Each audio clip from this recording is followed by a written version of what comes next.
So hello everyone, I'm Jiang from NASA Ames. Today I'm going to talk about the instanton method in quantum annealing, thermal-assisted tunneling versus quantum Monte Carlo simulation. So this is a collaboration with especially Vadim Smilansky at Google, who is an expert in quantum tunneling and transport, and Sergio Boixu, Hartmut Neven, and Guillermo Mazzola, Matthias Troyer at ETH Zurich, and also Sergei Isakov at Google Zurich. So it has been found that there exists an analogy between quantum tunneling and the classical escape over barrier problem. So a central question for us to ask is, can thermal activation in quantum Monte Carlo simulate quantum tunneling in quantum annealing? So here is a brief introduction to what is quantum Monte Carlo, especially we use the pathing to grow Monte Carlo. In the left side, it is the quantum system. The red dots are quantum qubits, and the arrows are the local field acting on the at the quantum. Oh, that's weird. But,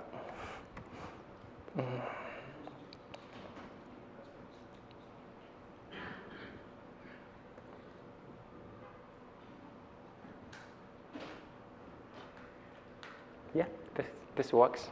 Okay. Okay.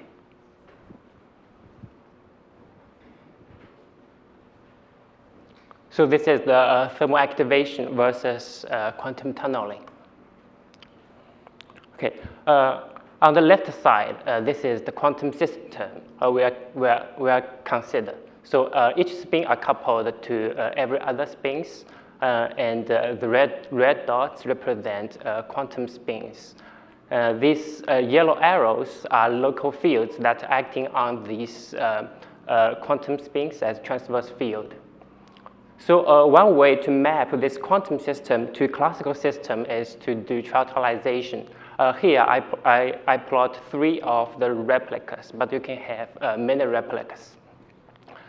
So in the classical system, we have these blue dots representing classical spins. And the classical spins are linked to each other with the same potential energy as the quantum spins. However, there is no transverse field acting on the classical spin. Instead, we have this ferromagnetic coupling between these classical spins for the corresponding spins in each replicas.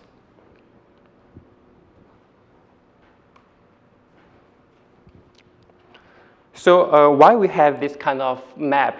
So the reason we consider that is because we can always map the partition function of a quantum system to a classical system.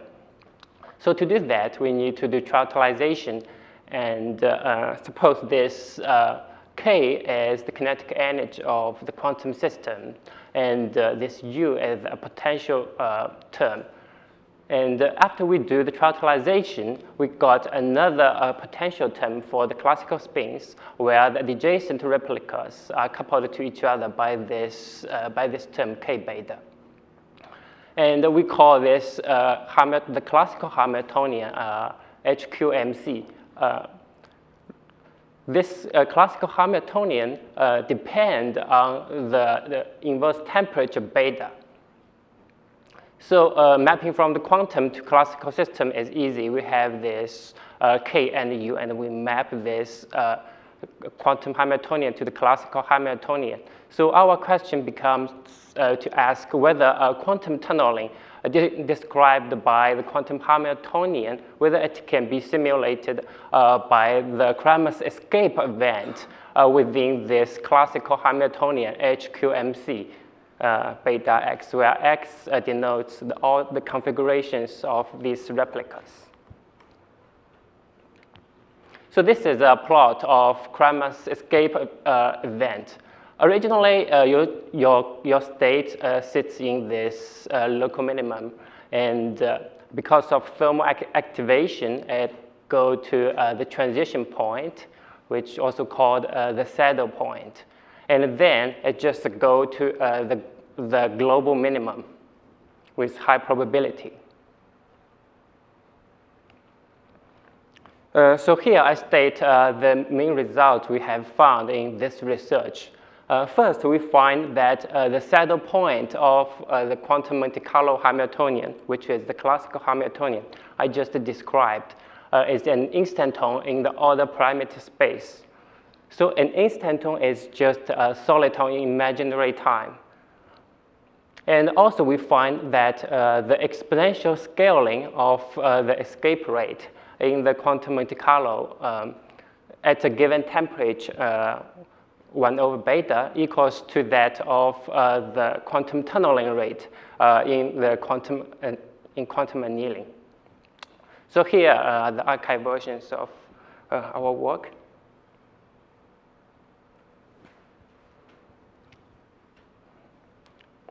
So to describe this correspondence, we need to describe the system of under consideration. So here sigma represents the configurations of the classical spins of many replicas. So we have n spins coupled to each other. And the coupling is a homogeneous coupling. So it only depends on the Hamming weight of the classical spin. And these indices tau represents the replicas. So if you have the trace condition, then we have the periodic boundary condition. The configuration at time 0 equal to the configuration at time beta. So beta is just the imaginary time corresponding to the temperature 1 over T. So the probability of a state vector of this certain configuration is given by the Boltzmann distribution, where E is the energy of that configuration. And this E equals to this expression. So in the first integral, that Gm tau is our potential energy. So G is any function you can choose, and m tau is the sum of the spin sigma j. So this potential energy is Hamming symmetric, plus some term from the kinetic energy, the transverse field of the quantum Hamiltonian. And kappa just counts the number of kinks in this sigma j tau. So the number that the sigma j tau changes its sign. And to tackle with this problem, we introduce the order parameter m tau, which is the sum of the classical spins, sigma j.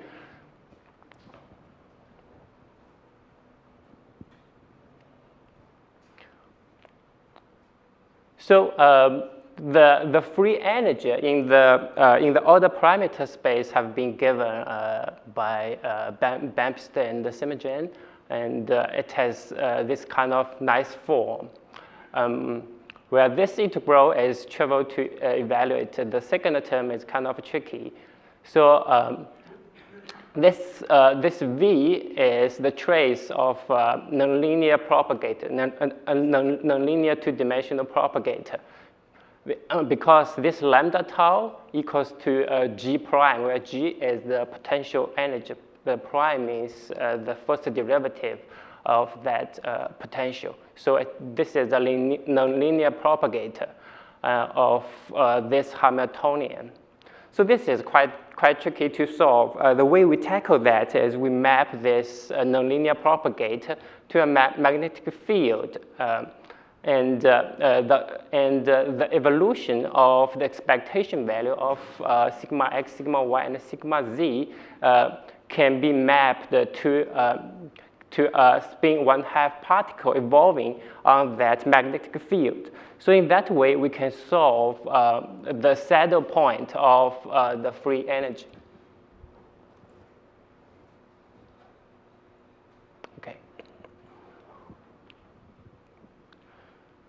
So in the numerics, the paths are sampled by using the Monte Carlo methods, for example, metropolis or heat bath. And the exponential scaling is given by this difference in the free energy, delta F.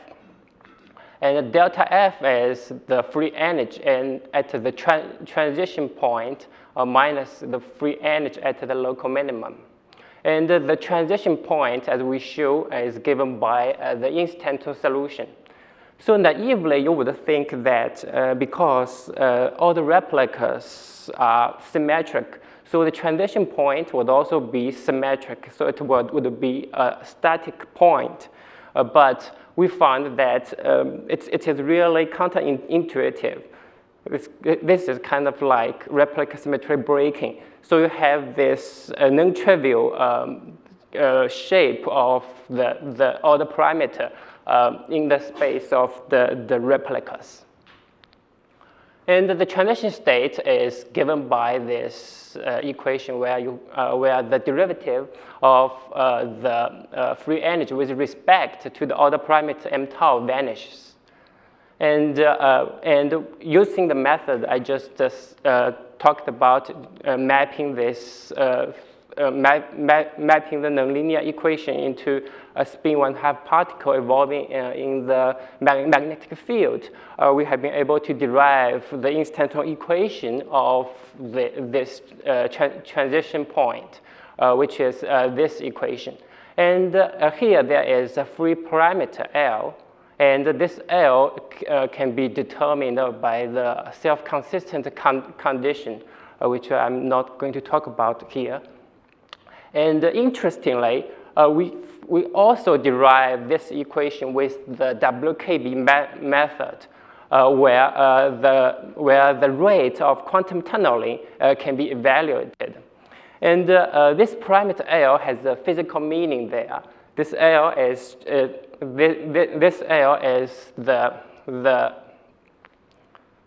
this parameter L is just the total the total spin quantum number in the WKB approach, where your quantum tunneling happens.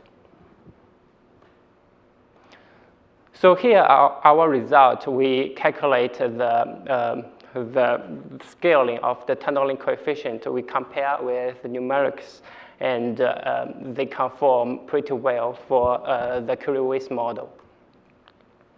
And using the formalism we developed, we can analyze some simple model like this, spiky Hamiltonian.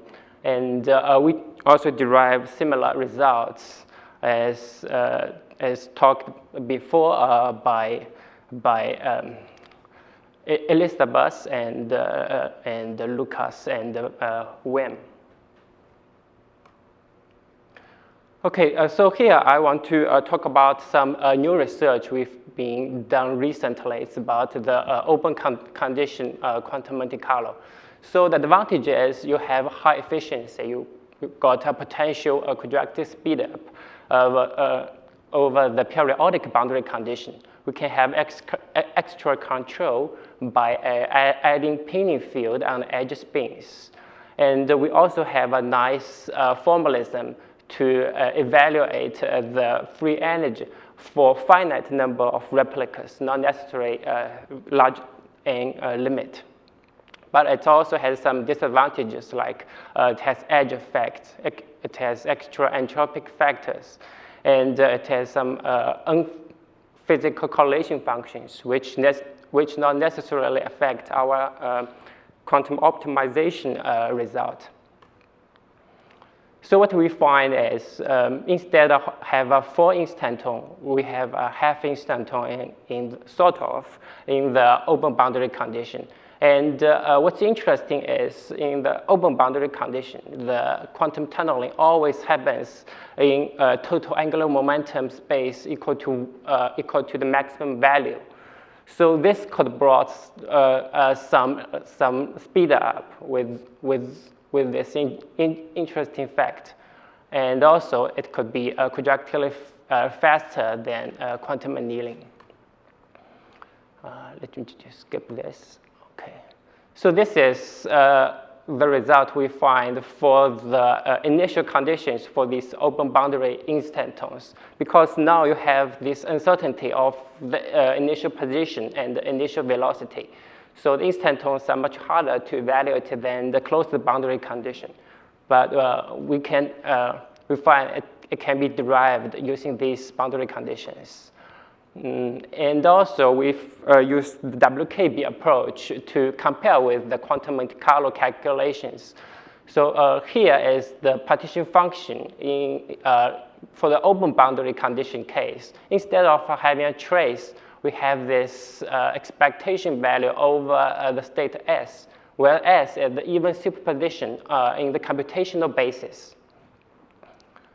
So because of this S term here, we can insert two of the bases, M1 and M2, and that will give us an extra entropic term for the open boundary condition. We calculate the free energy for the instanton solution for using the WKB approach, which equals to the free energy at the instanton solution using the Quantum Monte Carlo approach or mean field approach.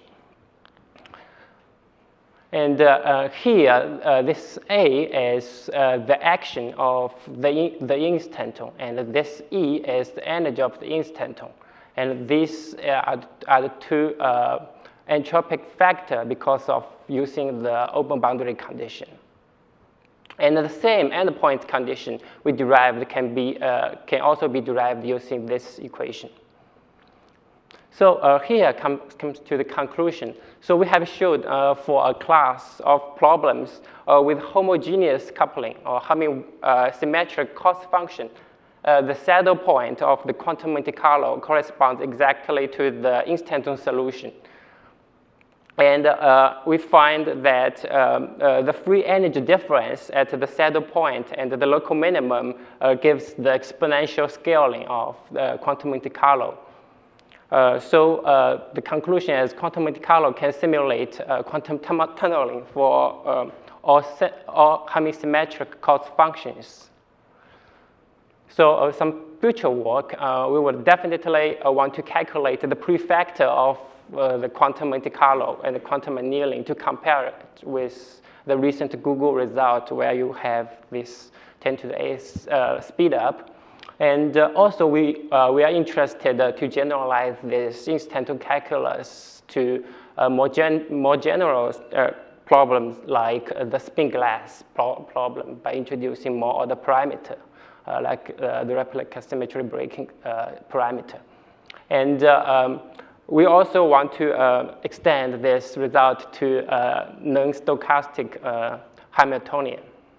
Okay, here's my talk. Thanks for your attention.